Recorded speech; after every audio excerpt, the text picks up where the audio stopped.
Sim, devemos pedir. Não profetizar, não sair declarando. Devemos sim pedir. Agora, falar como Jesus falou na oração do Getsemane. Senhor, se possível, olha só, se possível. E irmãos, ali é o Deus homem falando. Se tem alguém que poderia profetizar, determinar, decretar qualquer coisa, era o próprio Cristo. Agora, ele diz, Senhor, se possível, passa de mim esse cálice. Todavia, seja feita a tua vontade.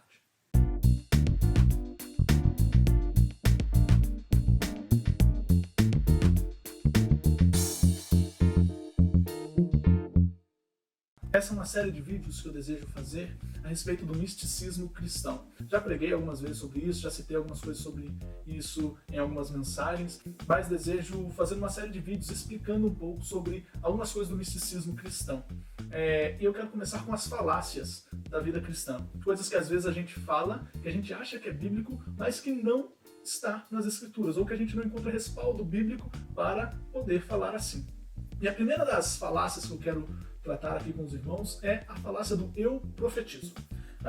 Eu sempre aprendi que eu deveria profetizar. Eu sempre aprendi que eu deveria profetizar e assim Deus moveria os céus, os anjos entrariam em meu favor e fariam coisas maravilhosas, que eu faria grandes coisas quando eu profetizasse. Eu aprendi que se eu falasse, se eu profetizasse algo sobre o meu irmão, na vida do meu irmão, na vida de alguém, situações ruins se transformariam em situações maravilhosas. Porém, irmãos, para a gente analisar bem o que a Bíblia tem a dizer sobre isso, eu quero antes entender com os irmãos o que está por trás, qual a teologia que está por trás desta afirmação. Bom, e por falar teologia, eu quero dizer teologia, né? Fazendo uma rápida pausa aqui no vídeo para te perguntar, comenta aí, você profetiza? Você já fez isso alguma vez? Alguma vez você em algum culto virou para um irmão e falou, eu profetizo sobre a sua vida? Comenta aí e fala o que você pensa sobre esse assunto que nós estamos tratando. Primeira coisa é que o profetizar seria falar algo tendo a ciência prévia do que acontecerá. Essa é a primeira coisa. Então quando eu falo eu profetizo, eu de alguma forma devo ter uma ciência prévia e certa de algo que certamente acontecerá. Segunda coisa é eu falar, quando eu digo eu profetizo, eu estou falando em lugar de Deus. Eu estou apenas substituindo Deus como um interlocutor. Eu estou falando aquilo que Deus de fato está falando. E a terceira coisa é falar alguma coisa crendo que acontecerá. Geralmente é uma dessas três formas que a gente usa o eu profetizo. Agora, eu quero entrar com os irmãos em qual é o ofício profético. O que é o ofício profético? O que era no Antigo Testamento, o que é hoje no Novo Testamento. O profeta, ele nada mais é do que um representante de Deus diante dos homens. O profeta, ele falava aquilo que Deus desejava falar à nação ou falar a um indivíduo específico. O profeta, ele atuou enquanto não havia ainda a vontade de Deus revelada. Então Deus usava um profeta para demonstrar ao outro, à nação, a um indivíduo, qual era a vontade do próprio Deus. Em toda a Escritura nós vemos os profetas atuando e ali eles estavam formando a revelação de Deus, as Escrituras sagradas como nós temos hoje. O profeta no Antigo Testamento, ele era uma pessoa separada por Deus de forma específica para transmitir uma mensagem. E essa mensagem sempre era ou pessoal ou direcionada a toda a nação como uma exortação. Ou também era uma mensagem sobre algo que aconteceria no futuro daquela nação. O profeta no Novo Testamento, nós temos apenas o relato de um profeta, dito como profeta, que foi Ágabo. Claro, Jesus tem o seu ofício profético, claro, os apóstolos também têm o seu ofício profético, porque eles estavam compondo a revelação de Deus para a igreja, o Novo Testamento. Enfim, nós não vemos os apóstolos nas cartas, nem o próprio Jesus usando dessa forma, eu profetizo, eu digo que vai acontecer assim, assim, assim. Pelo contrário, eles usavam apenas, como também no Antigo Testamento, eles falavam diretamente aquilo que Deus estava falando. Não no sentido de, olha, eu estou profetizando que algo vai acontecer. Não, pelo contrário, a revelação de Deus é essa aqui.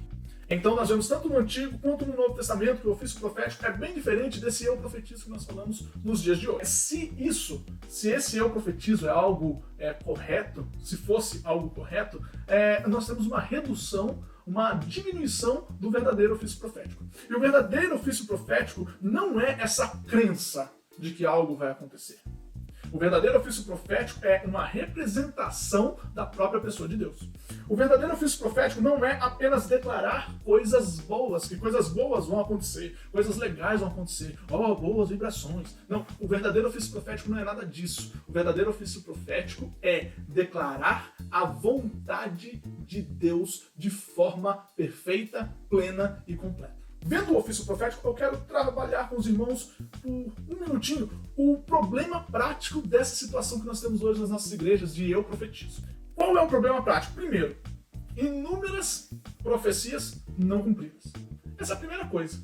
Com certeza, assim como eu, você já falou um eu profetizo por aí e aquilo não aconteceu. Quantas vezes eu profetizei que o Brasil seria do Senhor Jesus? Quantas vezes eu profetizei que eu ganharia tal pessoa para Jesus? Quantas vezes eu profetizei que tal situação seria mudada e aquilo não? Segunda coisa, às vezes a gente usa o eu profetizo, ou as pessoas usam o eu profetizo só por falar. Por exemplo, nossa, eu tô com uma dor de cabeça, eu profetizo que essa dor de cabeça vai sumir agora. E o Corinthians, como é que tá? Não é nada de fato espiritual, é algo que a gente se acostumou a fazer. Outra coisa também, outro problema prático é que às vezes nos cultos nós temos aquela coisa do vira para a pessoa que está do seu lado e profetiza, levanta suas mãos e profetiza, vira para o lado da sua casa e profetiza, enfim. Então quer dizer que todo mundo tem condição de profetizar? Será que todo mundo de fato é profeta? Ou deveria ser profeta? Não é isso que a gente vê nas escrituras. Não é dessa forma que a gente vê nas escrituras. Outro problema prático que nós temos é a questão da teologia da música. Várias e várias e várias músicas. Olha, sobre tua vida vou profetizar, nenhuma maldição te alcançará. Daí a pessoa cai doente. Olha só que incoerência. Outra música, por exemplo, que a gente fala, que por vezes a gente cantou, abra tua boca e profetiza. Olha só, abra tua boca e profetiza. Qualquer um que tá ouvindo, então, pode abrir a boca, pode ser profetizando. Outra música também, essa ficou bastante famosa, né? Essa tem milhões de views na internet. Profetiza uma palavra de cura sobre a sua dor. Profetiza, que secou. Então, profetiza, profetiza, profetiza. Tem mais uma também, bastante conhecida, que é aquela. Em tempos de guerra, nunca pare de lutar, não baixe a guarda, profetiza sem parar. Então sai profetizando, sai, profetiza, profetiza. Como se fosse algo comum, corriqueiro, como se fosse algo que a gente visse na Bíblia a cada instante, tudo isso acontecendo. E por qualquer pessoa, de qualquer forma.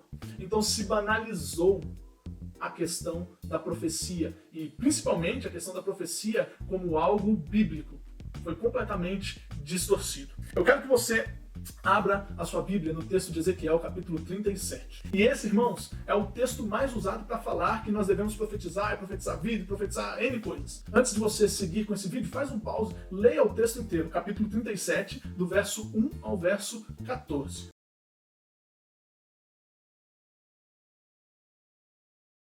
Já leu o texto? Então, note os seguintes pontos. No versículo 3, nós vemos a submissão do profeta. Primeiro, o profeta fala assim, Senhor, tu o sabes. Quando Deus fala sobre a situação do que está acontecendo, o profeta Ezequiel fala assim para ele, tu o sabes. Ele deixa a responsabilidade do que vai acontecer, ou do que pode acontecer, nas mãos de quem? Do Senhor. Segundo ponto de submissão, versículo 7 e versículo 10. Quando o profeta profetiza, quando ele abre a boca para profetizar, ele fala assim, profetizei como se me deu a ordem. Ou seja, eu não falei nada da minha própria cabeça. Eu não falei nada do meu próprio achismo. Pelo contrário, eu falei exatamente aquilo que o próprio Deus me mandou falar. Não foi assim, olha, vira para alguém, olha, vira aí, Ezequiel, profetiza qualquer coisa que você pensa, que você acha, fala palavras de bênção aí. Não foi isso. Segundo ponto, o foco de todo o texto não está no profeta.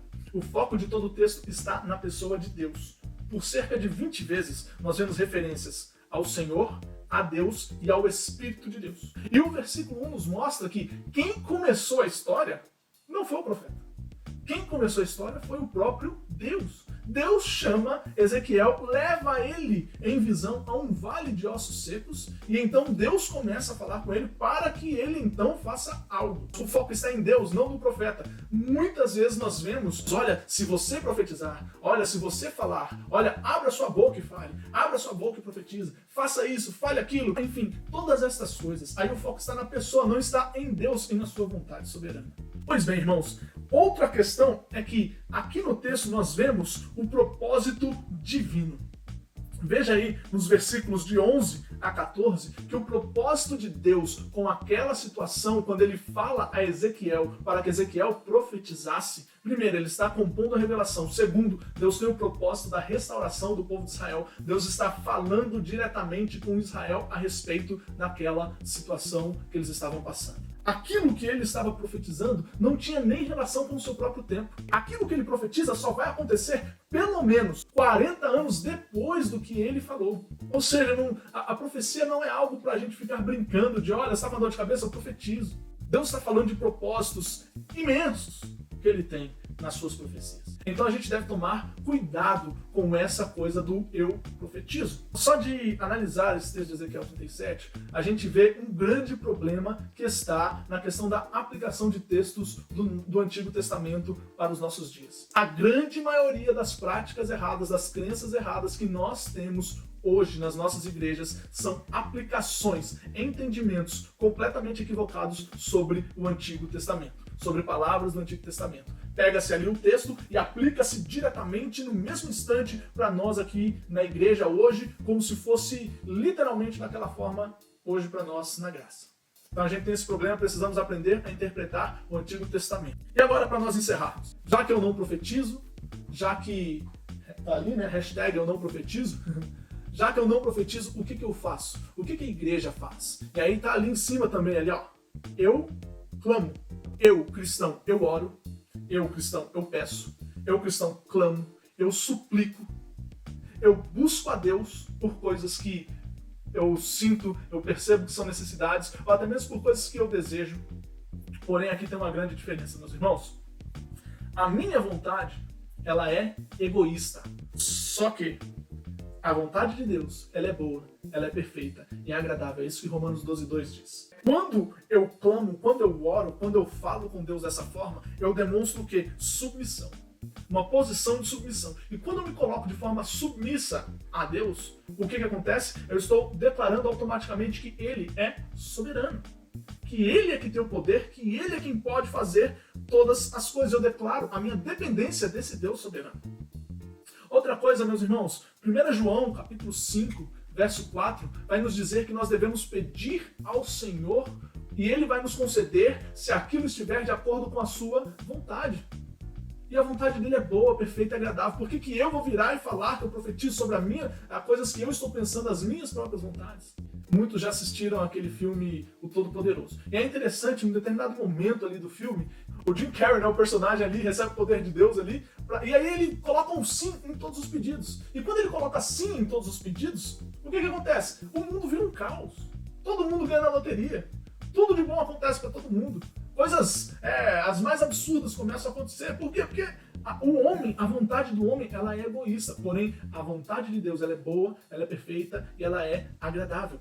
A minha vontade não leva as outras coisas que estão ao meu redor em consideração. A minha vontade leva só a mim mesmo e algumas coisinhas que são do meu interesse em consideração. Agora, perceba que Isaías 55:9 diz que os planos do Senhor, os pensamentos do Senhor, os caminhos do Senhor, eles são mais altos do que os nossos. Quando a gente coloca isso em perspectiva, sentado na minha casa, e eu estou olhando para baixo, eu vejo o quê? Eu vejo o chão aqui da minha casa, eu vejo aqui o piso da minha casa, no máximo que eu vejo é um cômodo. Agora, se eu estivesse num avião lá em cima, eu veria talvez a cidade de Jacareí. Dependendo de onde eu estiver. Se eu estiver num foguete lá no espaço, o que acontece? Eu vejo a Terra, o globo. Os planos do Senhor são mais altos. Eu estou vendo só o que a minha miopia, por onde eu estou, me mostra. E eu vou pedir somente por aquilo, daquela forma, para agradar os meus próprios desejos ali. Porém, o Senhor está acima e Ele está vendo de forma macro. Os planos dele são maiores e melhores do que os nossos. Por isso, eu profetizo não encaixa aqui. O que encaixa aqui é, Senhor, eu oro, eu te peço.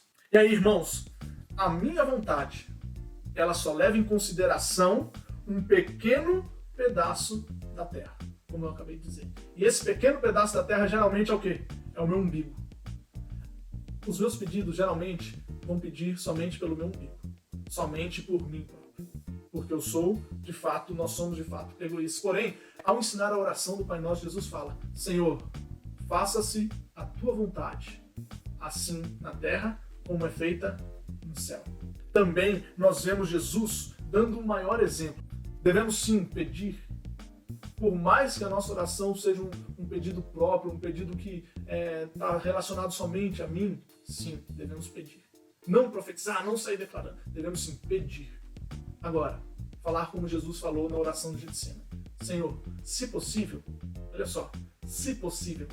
E, irmãos, ali é o Deus homem falando. Se tem alguém que poderia profetizar, determinar, decretar qualquer coisa, era o próprio Cristo. Agora, ele diz, Senhor, se possível, passa de mim esse cálice. Todavia, seja feita a tua vontade. Meu irmão e minha irmã, que nós aprendamos com o Senhor Jesus. Que a gente pare com essa coisa de sair profetizando por aí, porque a Bíblia não nos dá direito disso.